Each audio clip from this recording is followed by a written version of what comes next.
जब आपने उसको ए से रिलीज़ किया तो वो एक्सेलरेट कर रहा है डाउनवर्ड डायरेक्शन में। और किसकी एक्सेलरेशन की बात हो रही है? मास की एक्सेलरेशन की बात हो रही है। और वो मूव करते करते वो लोएस्ट पॉइंट पे पहुंच गया, ठीक है, स्प्रिंग। और मुझे स्प्रिंग बनाना नहीं आ रहा जी, ये लोएस्ट पॉइंट, लेट से कि ये सी पॉइंट है जहाँ पर पहुंचा है। और वहाँ पे आके मोमेंटरीली वो स्टॉप करेगा।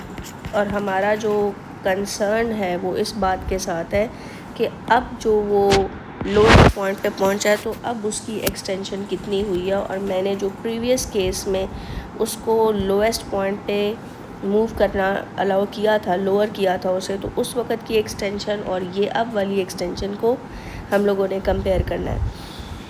तो सी पॉइंट पे उसने मोमेंटरीली स्टॉप करना है और फिर बाद में ज़ाहिर है फिर से ऊपर की तरफ चला जाएगा और ये ऑसिलेट करता रहेगा। लेकिन बहरहाल मेरा जो कंसर्न है इस वक्त सारा ए से सी तक की मूवमेंट पे डिस्कशन करना है, ठीक है। और उसके बाद मैं एक इक्वेशन बनाऊंगी जिसमें मैं एक्स की वैल्यू को निकालने की कोशिश करूंगी और आपको कंपेयर करके दिखाऊंगी कि ये दोनों जो सिचुएशंस थी इनमें एक्स कैसे कंपेयर हो रहा है, किसका एक्स बड़ा है, क्या सिचुएशन है।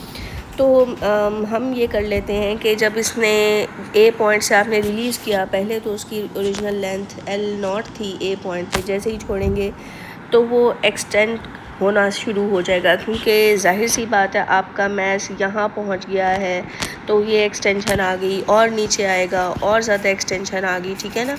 तो हुक्स लॉ से F=kx होता है, तो फोर्स की जगह पे क्या लगाते हैं? टेंशन फोर्स लगाते हैं। तो जितनी ज़्यादा एक्सटेंशन होगी उतनी ही ज़्यादा टेंशन फोर्स होगी।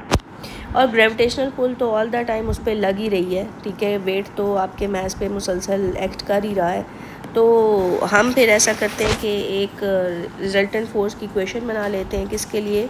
मैस के लिए। तो एफ नेट आ जाएगा जी W-T, और यहाँ पे WT से बड़ा है, ग्रेविटेशनल पुल ज़्यादा है, अभी टेंशन फोर्स इतनी नहीं है, तभी वो रेस्ट से आपने उसे छोड़ा है तो उसकी स्पीड बढ़ती चली जा रही है, एक्सेलरेट कर रहा है। लेकिन चूँकि x बढ़ने से t बढ़ रहा है, वेट आपका कांस्टेंट है, तो आपकी एफ नेट जो है वो आहिस्ता आहिस्ता डिक्रीज़ करेगी। यानी ये अगर रिजल्टेंट फोर्स डिक्रीज़ कर रही है तो ये डिक्रीजिंग एक्सेलरेशन होगी, है तो ये एक्सेलरेशन ही, लेकिन डिक्रीजिंग एक्सेलरेशन है। मतलब आपकी एक्सेलरेशन अगर डिक्रीज़ कर रही है तो डेफिनेटली उसने एक टाइम पे एक्सेलरेशन ने ज़ीरो हो जाना है। और जिस टाइम पे आपकी एक्सेलरेशन ज़ीरो होगी उस वक्त आपका मैस मैक्सिमम वेलोसिटी से मूव कर रहा होगा डेफिनेटली। अच्छा, अब एक और बात है कि जब आपकी एक्सेलरेशन ज़ीरो होगी तो रिजल्टेंट फोर्स भी आपकी ज़ीरो होगी, और जिस वक्त रिजल्टेंट फोर्स ज़ीरो होगी तो उस पर दो ही फोर्सेस लग रही हैं, वो है वेट और टेंशन। उस वक्त वेट और टेंशन बराबर आ जाएंगे। और वो कौन सा पॉइंट होगा? डेफिनेटली वो यही पॉइंट बी ही होगा, क्योंकि उसी वक्त इसमें इतनी एक्सटेंशन डेवलप होगी कि वो एक्सटेंशन जो है जब मैं उसको k से मल्टीप्लाई करूँगी तो वो जो t आएगा वो w के बराबर होगा। तो इसका मतलब है इस पॉइंट से गुज़रते हुए जब वो b पॉइंट से गुज़र रहा होगा तो उसकी मैक्सिमम स्पीड होगी और उसके जो रिजल्टेंट फोर्स है वो ज़ीरो होगी, लेकिन वो b पॉइंट से गुज़र जाएगा आगे। हालांकि वहाँ पे फोर्सेस बैलेंस हो गई हैं, ठीक है, और उसको रुक जाना चाहिए, लेकिन चूँकि वो पहले ही मूव कर रहा था तो इनर्शिया की वजह से वो उस पॉइंट को क्रॉस करेगा। जैसे ही वो उस पॉइंट को क्रॉस करेगा तो डेफिनेटली t जो है वो w से बड़ा हो जाएगा। अब जब t w से बड़ा होगा तो आपको पता है कि एफ नेट हो जाएगी negative. According to this formula you can see that कि अगर t बड़ा हो जाए w से तो एफ नेट तो आपका नेगेटिव हो गया। एफ नेट नेगेटिव होगा तो इसका मतलब है कि आपकी बॉडी डीसेलरेट करना शुरू कर देगी। कहाँ से? बी पॉइंट से आगे डीसेलरेशन स्टार्ट हो जाएगी, यानी आपका मैस जो है वो स्लो डाउन होना शुरू हो जाएगा।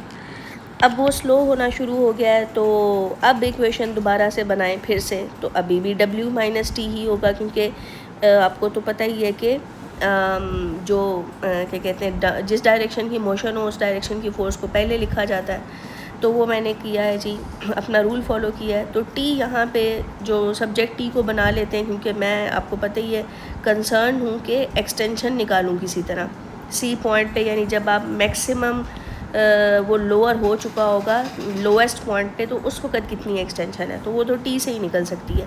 तो ये आ जाएगा W प्लस एफ नेट, ठीक है जी।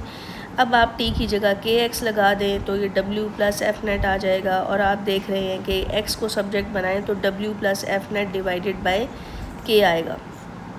तो आप देख सकते हैं कि ये प्रीवियस X में W बाई K था सिर्फ, लेकिन इसमें W plus F net by K है, तो ये तो फिर बड़ी एक्सटेंशन है डेफिनेटली। लेकिन अभी भी मेरे पास कोई ऐसी चीज़ नहीं आई, यानी ये जो एफ नेट है वो नोन नहीं है ना, इसका मुझे पता नहीं है कि मैं क्लियर कंपैरिजन कर सकूं।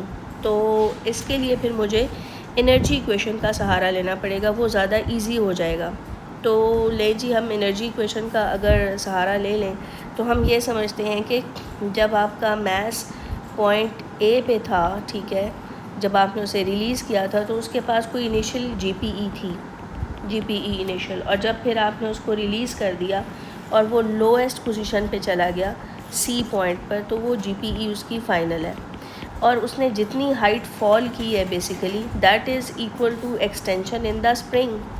तो आप कह सकते हैं कि decrease in GPE is equal to gain in elastic potential energy, ज़ाहिर है स्प्रिंग एक्सटेंड हो रहा है, plus change in kinetic energy. Kinetic energy में भी तो चेंज आई है ना, मूवमेंट उसकी हुई है।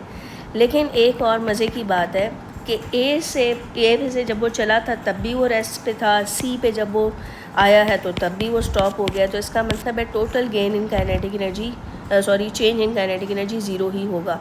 तो यहाँ पे लिख दें जी mgx इधर आ जाएगा 1/2 kx², और ये वाला जो एक x कैंसिल हो जाएगा तो यहाँ से आपका आ जाएगा 2mg/k, जो कि आपको पता है ये w के बराबर है।